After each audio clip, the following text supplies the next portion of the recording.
Hey everybody, JW Franz here from Barcoding Inc. I am Barcoding's IoT director, and today I'm here with John Worthland from Zebra Technologies. Zebra is one of our strategic partners that we do a lot with today in supply chain automation and utilizing different technologies to make our customers become more efficient. And John and I are going to talk to you a little bit today about what John and Zebra, as well as Barcoding, is doing in the supply chain, specifically around food. Before we kind of get into it, though, I was hoping just to better understand. You're the industry principal for manufacturing, transportation, logistics. But what is that? So what I do, it's really an exciting role, and thank you for having me. We love working with Barcoding. You're one of our favorite partners to work with.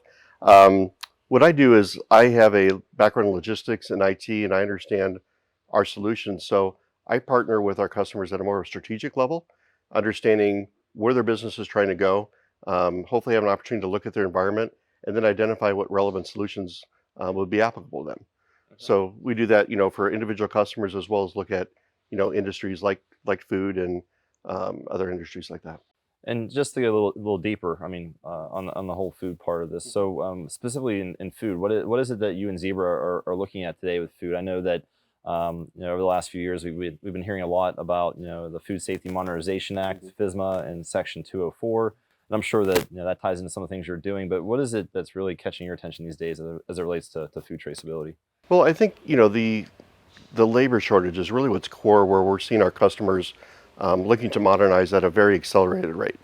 The ability to capture that edge data, whether it's traditional barcoding or RFID or other types of solutions, is really coming to the forefront. Our customers have to do a lot more with a lot less, especially when you think about a quick serve restaurant.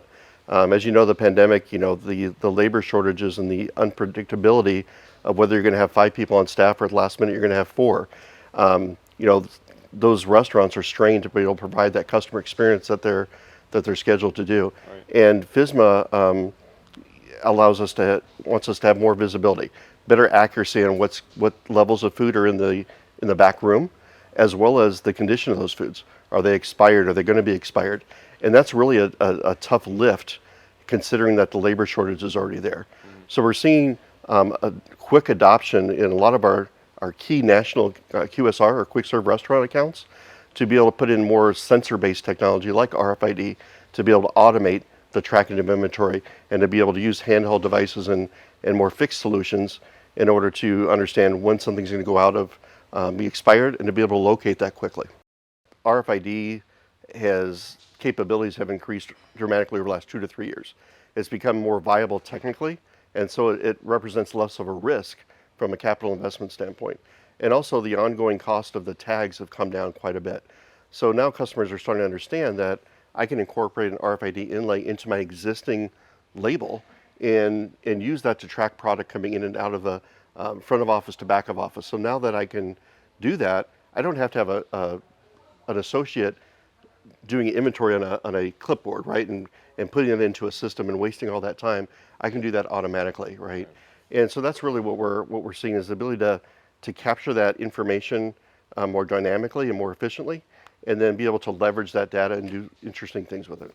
So I know we're talking a lot about the QSR, and certainly, we know, in some ways, food is similar to retail, just different product sets. And in the retail apparel space, obviously, it was widely adopted at the store, and then starting to kind of go further downstream into the supply chain. Now, my question for you is are you seeing those in the food chain as well, looking to adopt further at source, or what are the challenges with that as well? Because I know it's a question we all face: is what's in it for me? Why should I do it? And how are you seeing those hurdles? Tagging closer to source. Well, we're seeing that. I mean, we all hear about these, the Amazon effect. Well, we're seeing the Walmart effect when it comes to RFID. Walmart's going through their store very systematically and on a mission to have their manufacturers tag those products so that they can get better visibility. And they're also finding now that those manufacturers are starting to understand what the value proposition is for them. So they're now becoming smarter and more efficient as a result of those things. And we're seeing that sort of approach being carried over into the quick service restaurants and the food supply chain upstream. So, the large QSR restaurants that are out there, they are starting to adopt RFID, and they're starting to ask their suppliers to adopt it as well. And we're starting to see that really take off. And there's some existing pilots and some opportunities that we're working on that'll be game changers, similar to what we're seeing with Walmart. Now, kind of, looking beyond QSRs, certainly, grocers and convenience stores and other types of areas as well. Where what can you speak to that? Well, that's what's interesting. One leading quick service restaurant, Mexican food restaurant, they're working with their suppliers, or there's a supplier that's putting an RFID tag on the label for an avocado, believe it or not, right? And that's really what the FSMA is all about, is tracking that product from the farm all the way through as it gets turned into a product that's going into a restaurant. And that avocado farmer, which, you and I would have never imagined that somebody would spend money on tracking an avocado, right? But understanding when that item was picked and associating those items to that crate, now I can tag that crate and I can track that through the supply chain. Now that becomes more feasible for the wholesaler distributor partner of that farmer to be able to adopt that technology. And then it starts just kind of mushrooming from there. And it takes these industry disruptors like the FSMA, regulation. But moreover, if you think about an iceberg, right, that the FSMA regulation is really the tip of the iceberg, but it's the labor shortages and the ability for suppliers to get a better understanding of what's going on in their supply chain is really kind of what's driving this. I was at a conference a couple months ago, and companies are looking at modernizing because they need to now, and they have an eye on FSMA, which isn't quite defined yet, but we have an idea what that's going to look like. Right. So ends up being that compliance ends up being almost a byproduct of modernizing in order to be more efficient. Because, at the end of the day, when you think about a restaurant and you go through the drive-through, there's a certain number of staff that's a model that directly correlates to that customer's experience, right? And when you disrupt that model, then that customer experience gets affected and your market value, in the industry gets affected. So essentially, that avocado, the supply chain is being asked to track key data elements, or KDEs, which is like the pick date, expiration date, lot number, things like that, in order to track that throughout the supply chain, right? And as those items are shipped and received, there's transaction events that happen throughout that journey. And capturing those transaction events is what's going to be required, and capturing the key data elements as that item goes through the supply chain, and eventually that avocado turns into guacamole, right? So there's an event that happens throughout that, or a fish that's caught, in the Atlantic. We're going to capture the born date or the catch date on that, but eventually it's going to be, either in a grocery store, or it's going to be turned into another product, right? So those are the elements that, if you think about trying to do that with a clipboard, or barcoding is certainly an option, and we love our barcodes at Zebra, but because of that increased tracking and data that's going to be collected, customers are looking towards technology to do that in a much more automated way. Because again, you can't hire another 500 people to do increased scanning, because those people simply don't exist, or within your industry you're all competing for the same people. For those that aren't familiar with GS1, so GS1 sets the standards for when you scan a barcode, at a grocery store, right? You're going to get there's a number at the bottom of that, and at a very, very high level, part of that number is the manufacturer that makes that, and the other part identifies that item, right? So what we're looking at doing in the supply chain is not only identifying the manufacturer and the item, but also a serial number that says which item it is, not just that it's a bottle of water or an avocado. We want to know which crate of avocados that is, because we want to track the attributes that are associated with that. And then what GS1 offers us is the ability to define those data elements into a file that we can translate or transmit between shipper and receiver, right? So we're all talking the same language. And there's a advanced ship notice that when a product is packaged up into, let's say, a pallet of goods, we're capturing kind of a hierarchy of which avocados are in which case and which cases are in which pallet, right, as an order goes from shipper to receiver.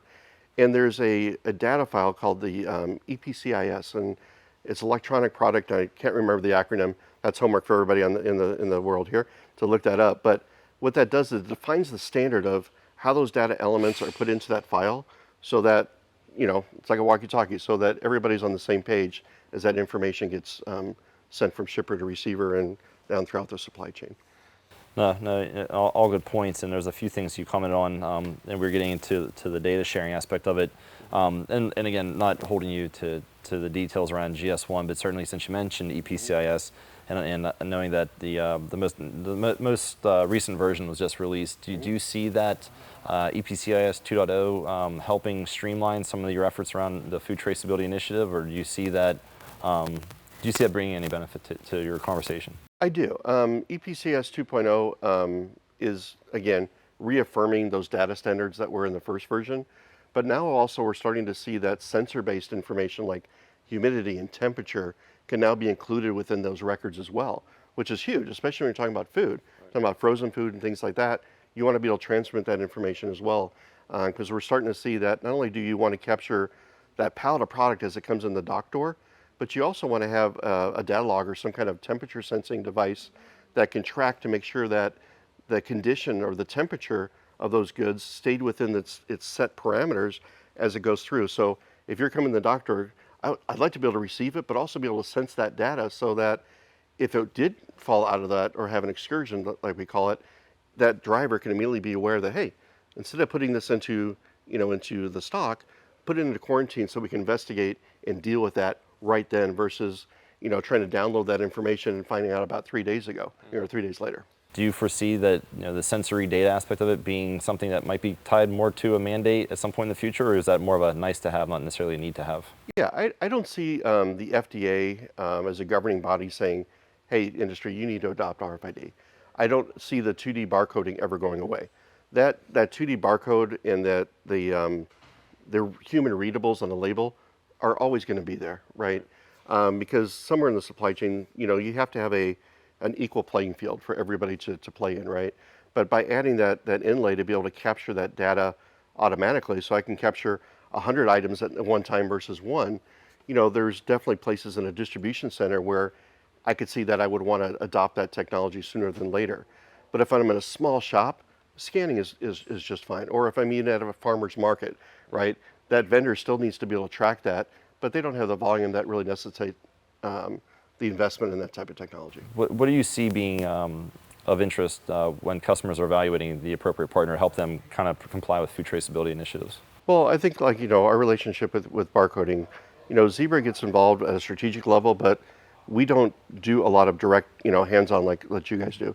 You guys are the ones that are really in front of the customer, and we may go in at the beginning of a thought process, right, and strategize together. But our channel partners like Barcoding are the ones that really have the technology, the know-how to implement the technology, and a lot of times the software in order to integrate with those back-end systems and to leverage those GS1 standards and those standard file formats. Because one thing I always say is a scanner is not a solution, right? Yeah. A scanner is a part of an overall solution that needs to be integrated into that workflow. But I think what's interesting that we're finding is I'm having a lot more conversations with having all of the different players from a supply chain in a room, right? So that we can really talk about the cause and effect and the handoffs instead of just focusing on one particular customer. Because when you do that, when I look at a wholesaler for food and they say, well, what about RFID? The first question is, well, what's my partner upstream doing, right? Are they going to tag that? Because I don't know how I'm going to do that here, right? And then what are my expectations of my customers downstream? And so that naturally starts to get us into conversations where we want to get the industry in a room and start having these conversations together. Generally within those ecosystems of their own, who are you engaged with? I mean, who are you seeing help drive some of these decisions to move towards a solution for food traceability? Well, we're seeing a lot more engagement with personas on an operational level, right? Traditionally, our sellers will often work with IT, right? Because you think of a scanner, it's an IT appliance or device. But in order to have these strategic conversations, which these things warrant, right, you've got to get into more that leadership role at an operational standpoint. So, operations, the VP of operations for supply chain, warehousing, manufacturing, those are the people that we have to pull to the table, as well as pull in stakeholders like GS1 and the FDA and other like organizations that have a hand in that. And we've seen very interesting success by doing that here lately. And it's really been a game changer. It's really started to make us think of how we have to approach these markets differently. Because traditionally, we have our we have our verticals, we have our leadership team that, that focus on retail, or they focus on manufacturing, they focus on logistics. Right. But really, when you think about this, that goes across all those, right? And we have to start breaking down those barriers. And I think as like we talk with partners like you, we're also seeing that our partners are looking to do that as well. What do you see happening, moving into 2023 and then over the next 2 years, where organizations kind of have to be ready to work with regulation? Well, I think organizations have to be open for people like us to come in and kind of open that kimono, right? And really show us their workflows so that we as technology providers can help connect the dots with the people that are the experts. So once we as technology providers understand the workflows and understand where this customer needs to go is from an operational or a organizational perspective, then we can connect the dots, right? Then we become strategic partners versus sellers of equipment. Right. And I think that's where our ecosystem is going when we think about our go-to-market transformation that we're working on. Okay, well, very good. Well, I know we talked about a lot in a short period of time, but very much enjoy the conversation and appreciate your time and Zebra's time to sit here with Barcoding and talk about what we're all going after here with food traceability. You bet, my pleasure. Thank you for joining us.